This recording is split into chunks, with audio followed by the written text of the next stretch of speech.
Hello, welcome to From the South. I'm Laura Prada from our Telesur studios in Caracas, Venezuela. We begin checking out our headlines. Venezuelan Vice President Delcy Rodriguez denounced an attack on Venezuela's electric grid just hours after the thwarted terrorist plot against the nation. The World Economic Forum gave a declaration on the impact of the novel coronavirus pandemic, with Africa at the top of the agenda in the face of an increase in the spread of the outbreak.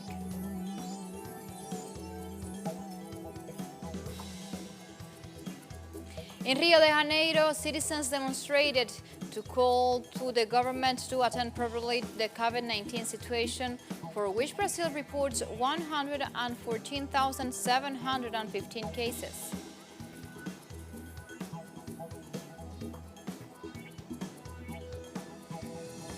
We begin with our news. You stay with us.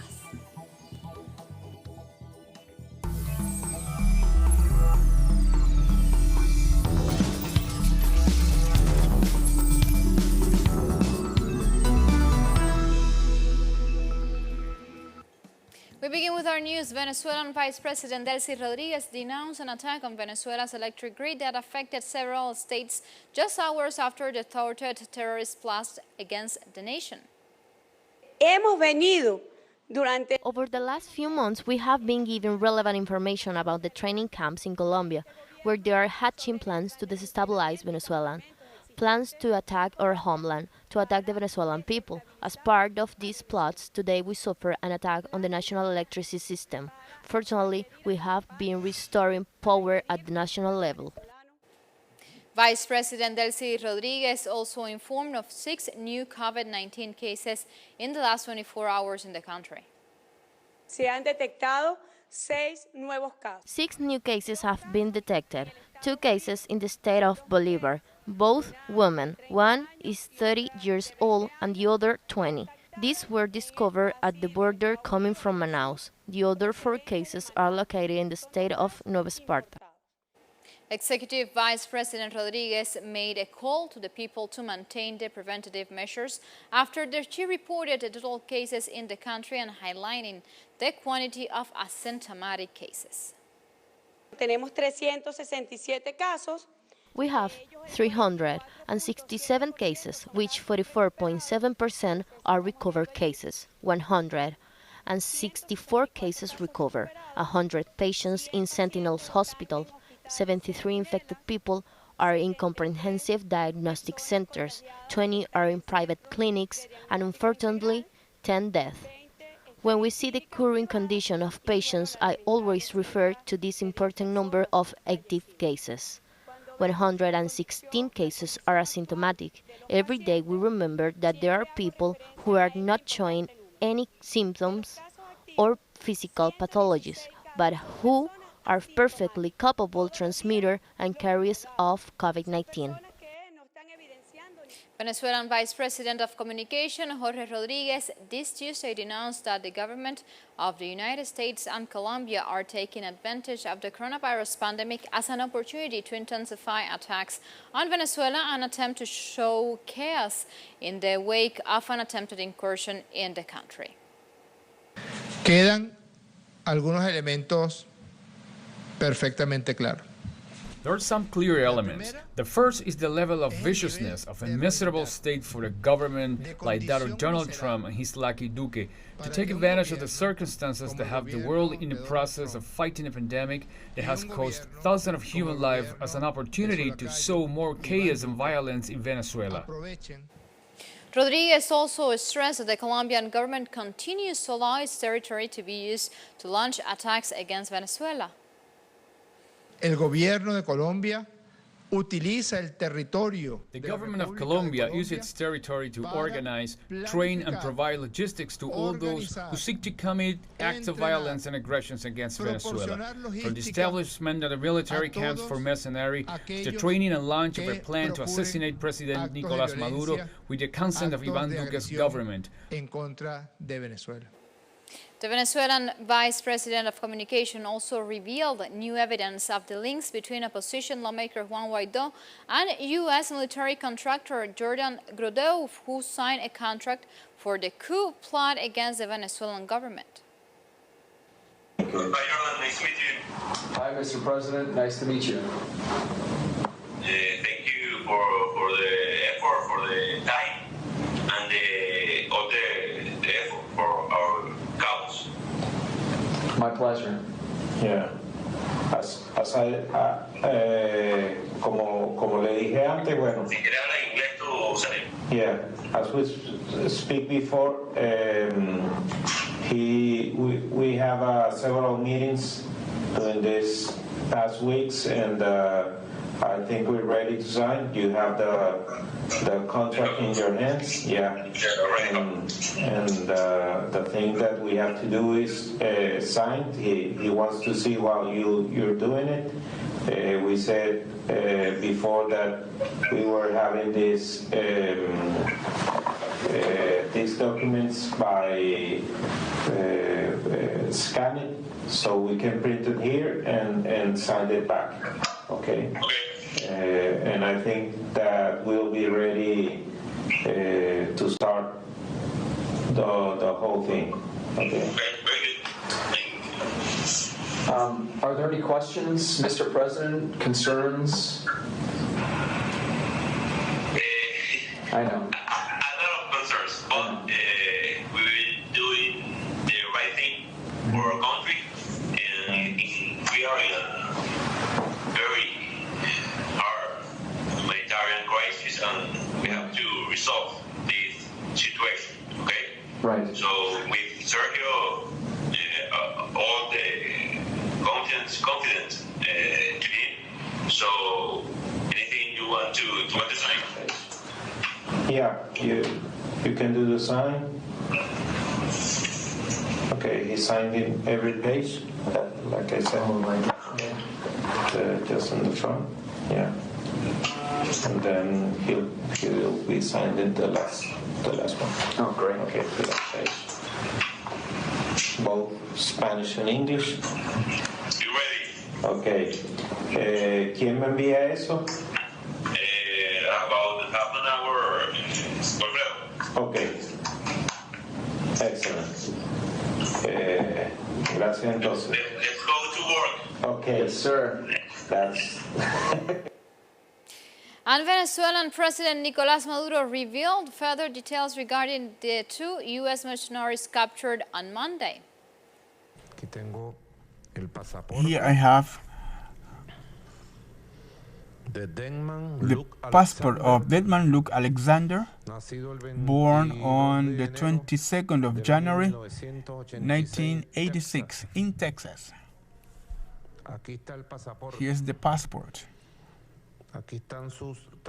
Here are his driver license, war veteran. Here is his ID. Here I have the passport of the other American mercenary member of Donald Trump's security, as they claim. Barry Aaron Sepp, born on May 15, 1978, Texas, the United States. Some of his IDs I have here, some cards belong to him. We have that in our possession. His war veteran ID. Right? One of the mercenaries captured on Monday, Hosnar's Adolfo Baduel, also admitted there were 2 U.S. citizens in custody and that they claimed to work for U.S. President Donald Trump. The group, there are 2 Americans, 2 gringos. They're detained now. Where do they work? What do they do with you all? They are intermediaries. They are part of the security team of the President of the United States. Of Trump? Who said that? Did they themselves say that? Repeat that. They say they work for the security of the President of the United States. Who is the President of the United States? And President Donald Trump on this Tuesday denied any involvement of the U.S. authority in what Venezuelan officials have called failed armed incursion into the South American country that led to the capture of these 2 U.S. mercenaries. Trump made a comment to reporters at the White House after Venezuelan President Nicolás Maduro said this Monday that authorities there had detained a pair of U.S. citizens working with a U.S. military veteran who had claimed responsibility for the failed operation. I just got information, nothing to do with our government, but I just got information on that. So we'll find out. We just heard about it. But whatever it is, we'll let you know. But it has nothing to do with our government. Like this, we make a first break here from the South. Make sure you follow us on Twitter at Telesur English and on my account at Laura P. Telesur. We'll be right back.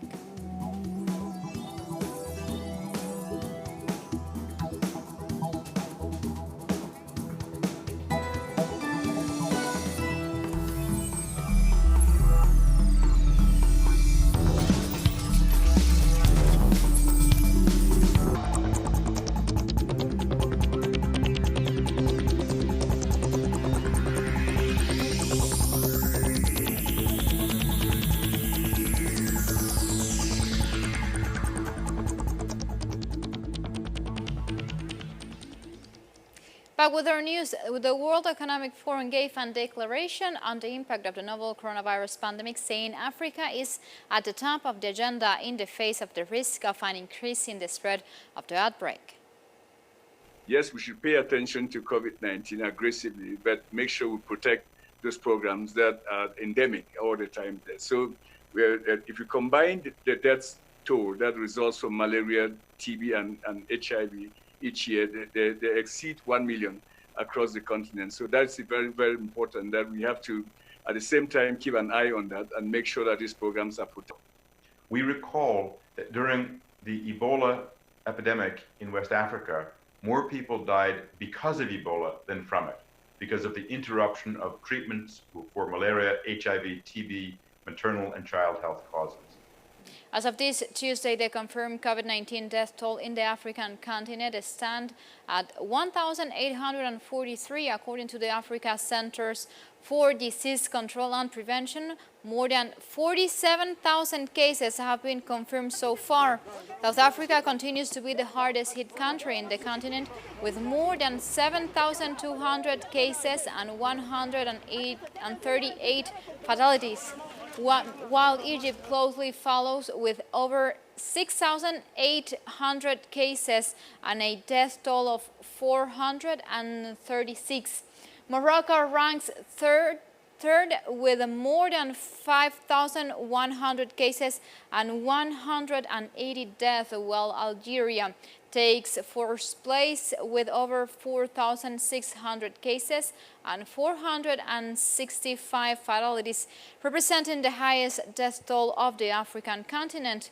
Of Africa's 54 countries, only the Kingdom of Lesotho has yet to report a single case of the virus.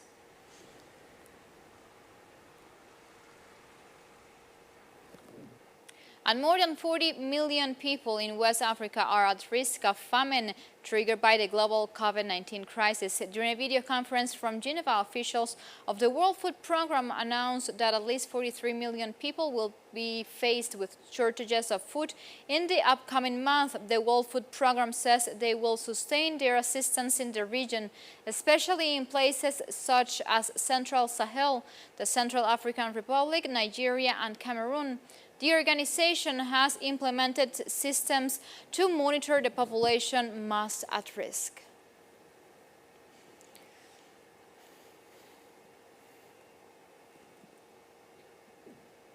Nigerians who don't respect safety measures put in place to curb the spread of COVID-19 can be arrested by a special task force and prosecuted by a mobile court. The lockdown was relaxed on Monday to enable residents to work, but with a strict instruction to comply with all restrictions and safety rules, including the mandatory wearing of face masks and social distancing. The stay-at-home order applied to Lagos, Ogun State, and the capital Abuja. But in the face of mounting social distress and discontent, President Muhammadu Buhari last week ordered a phased and gradual easing, replacing the lockdown with an overnight curfew. I think for now we are getting persons who do not wear face masks to actually stop. And now we have not carried so much of them to the mobile court. We are getting them to understand why they should get face masks, and they are hurriedly getting the face mask here. I am at home for more than 1 month and there is nothing, so sickness is worrying my children, so I decided to come out to find something to feed on. Uganda began to lose one of Africa's strictest lockdown on Tuesday after President Yoweri Museveni declared the infection had been tamed. Uganda, alongside neighboring Rwanda, had some of Africa's strictest lockdown measures, including the closure of all but absolutely essential businesses, curfews and bans on both private and public transport. Schools and international borders are to remain shut. According to Museveni, after a 14-day period, authorities will announce the next level of reopening. COVID-19 cases and fatalities reported across Africa have been relatively low compared with other continents. Uganda, for example, has 97 confirmed cases and no death during the 45 days of restrictions. Moving on to India, there has seen its largest ever one-day jump in COVID-19 cases and fatalities. 195 people succumbed to the disease in the space of 24 hours, while nearly 4,000 new cases were reported. The surge in figures came between Monday and Tuesday, bringing the total number of cases in the country to more than 46,400 and the death toll to over 1,500. According to data published by the Health Ministry, over 14,000 patients are located in Maharashtra, which remains the worst-hit state of the nation. Though India has been under a nationwide lockdown since late March, New Delhi and regional governments have permitted some shops to reopen before the quarantine measures expire. And Iran this Tuesday announced that the number of confirmed coronavirus cases had reached almost 100,000 following a rise in new cases after a brief drop in recent days. According to Iranian Health Ministry spokesman Kianu Hanapur, another 1,323 people tested positive for the virus in the last 24 hours. Last weekend, Iran's new daily infection hit their lowest level since March 10th, but they have picked up again since then. Iran has reopened mosques in part of the country deemed low risk from the virus after allowing a phased reopening of some businesses since April 11.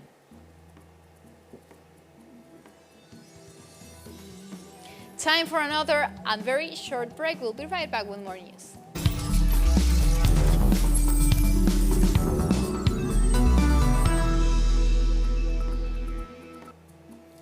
Back with our news, Brazil has reported its highest daily death toll since the start of the pandemic with 600 deaths.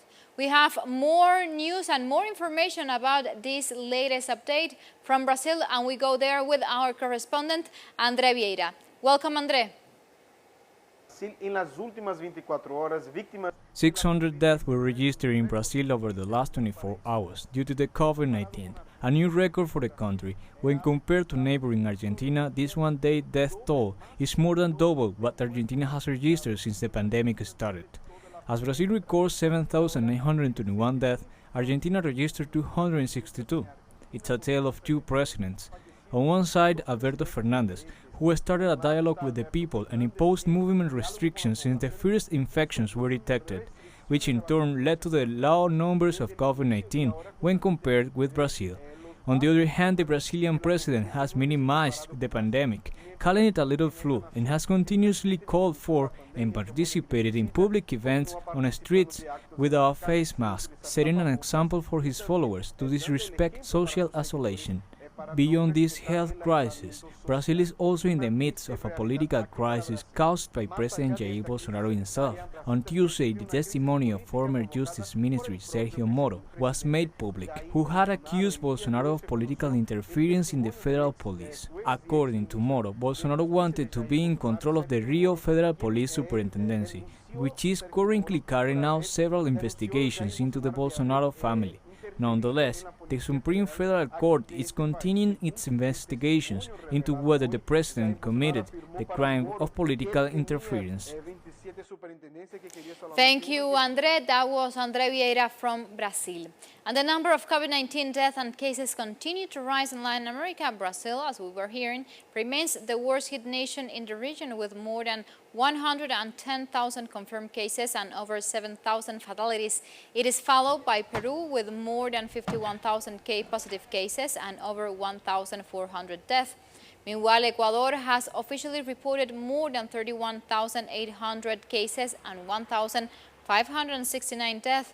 They are followed by Chile, Colombia, and Argentina as the countries with the highest number of coronavirus cases in Latin America.